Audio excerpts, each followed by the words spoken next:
అన్న మీరు పర్టికులర్గా ఈటెల రాజేందర్ గారికి ఎందుకు సపోర్ట్ చేస్తున్నారు? సో మేము ఫస్ట్ నుండి వచ్చేసి బీజేపీలో ఉన్నాము. తర్వాత ఈటల రాజేందర్ గారు వచ్చేసి చాలా మందికి అంటే రాష్ట్రంలోనే కాదు దేశవ్యాప్తంగా కూడా సుపరిచితులు. తెలంగాణ ఉద్యమంలో కావచ్చు, తర్వాత తెలంగాణ ఫామ్ అయిన తర్వాత మనకి తెలంగాణ డెవలప్మెంట్లో కావచ్చు చాలా కీలక పాత్ర పోషించిన వ్యక్తి ఈటల రాజేందర్ గారు. సో అటువంటి వ్యక్తి మనకి చట్టసభల్లో ఉండడం మనకెంతో అవసరం. ఇప్పుడు వారి గురించి వాళ్ళ గెలుపు గురించి కాదు, మన అవసరం కోసం వారిని గెలిపించుకోవడం అనేది చాలా అవసరం. అందుకని ఈటల రాజేందర్ గారిని ప్రతి ఒక్కరు కూడా సపోర్ట్ చేయాలి, గెలిపించాలి. మీరు చెప్పండి. అంటే దేశంలో మార్పు జరగాలి, అభివృద్ధి జరగాలి. ఆ లక్ష్యంతో నరేంద్ర మోడీ గారు ఆ దిశలో పనిచేస్తూ ఉన్నారు.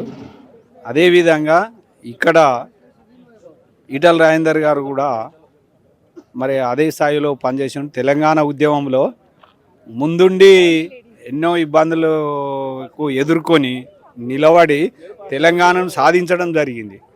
నేను కూడా సింగరేణిలో పనిచేసినప్పుడు జేఏసీలో ఉండి కోదండరామమే అందరం కలిసి తెలంగాణకు ముఖ్య పాత్ర పోషించడం సింగరేణి కార్మికులు.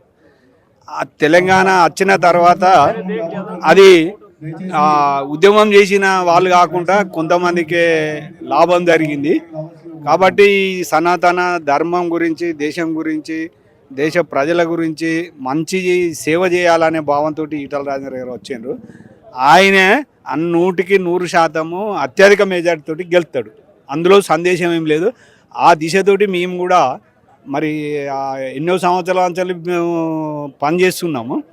కాబట్టి ఇప్పుడు కూడా అంకిత భావంతో నిస్వార్థంగా పనిచేసి అతన్ని గెలిపించే బాధ్యత మాది. తెలంగాణ చూసుకుంటే మొత్తం 17 సీట్లు ఎంపీ సీట్లు ఉన్నాయి. ఎక్కువ సీట్లు మనకి బీజేపీకి ఎక్కువ ఎన్ని రావచ్చు అంటారు సీట్లు?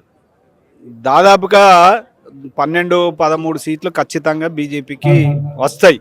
ఎందుకంటే యువతలో దేశం గురించి ఎవరు ప్రధానమంత్రి 70 ఏళ్ళ నుంచి వెళ్ళి చేయని, 75 ఏళ్ళ నుంచి వెళ్ళి చేయని అభివృద్ధి ఈరోజు నరేంద్ర మోడీ గారు కులానికి, మతానికి, వర్గానికి లేకుండా బడుగు బలహీన వర్గాలకు సేవ చేస్తూ దేశాన్ని, ఎక్కడో ఉన్న దేశాన్ని పైకి తీసుకుపోయి అలా ప్రపంచ దేశాలలో గుర్తింపు, భారతదేశానికి గుర్తింపు తీసుకొస్తే ఆ దిశలో రాబో కాలంలో ఆర్థిక వ్యవస్థను 3వ స్థానంలో నిలపాలనేది లక్ష్యం ఉన్నది. వారెంట పనిచేయడము మాకు మరి మేము కూడా పనిచేయడం మాకు అదృష్టంగా భావిస్తున్నాం.